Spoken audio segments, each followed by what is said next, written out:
mtakuwa watakatifu. Kuna mtu leo anajihukumu kwa makosa yaliyopita, anajihukumu kwa maovu yaliyokwisha kupita.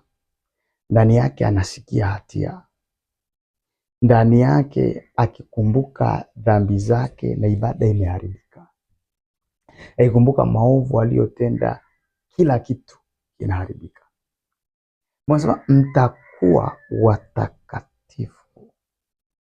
Kama dhambi umeshaitubu, umeshaomba toba na rehema kwa Mungu, bado hiyo dhambi inaendelea kukuhukumu, hii si Mungu bali ni adui. Anataka kukutoa kwenye mstari.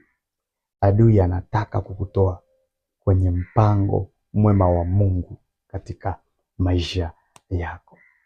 Mwana wa Mungu, leo tutatembea tukiomba kuwa watakatifu kama Mungu alivyo mtakatifu. Tukiomba tuwe watakatifu. Huu ni wito wa utakatifu.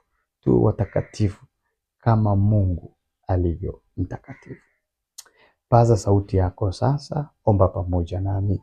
Sema, Baba yangu, Baba yangu, Baba wa mbinguni, Baba, katika jina la Yesu, ninasogea mbele zako e Bwana.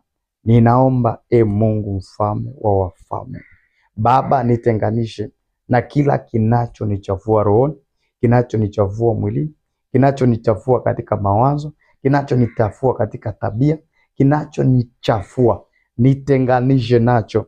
Uniondolee e Bwana, uniondolee e Bwana kila mazoea yasiyokupendeza, kila tabia mbovu isiyokupendeza. Nifanye kuwa chombo safi mikononi mwako. Wewe uliye mtakatifu, niko mbele zako leo hii, ninatubu juu ya dhambi zangu, juu ya maovu yangu ambayo nimetenda katika mawazo, katika maneno, katika matendo. Ninakusihi na kukuomba unirehemu Yesu, unirehemu majira haya Bwana.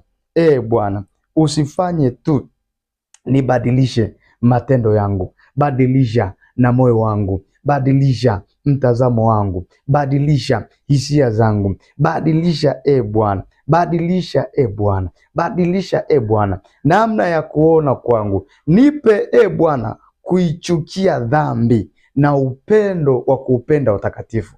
Nipe kutoka ndani kuichukia dhambi, unifanye niupende utakatifu, niipende haki, niishi kama wewe unavyoishi, nitembee kama wewe unavyotembea, nitembee katika utakatifu kama wewe Mungu ulivyo.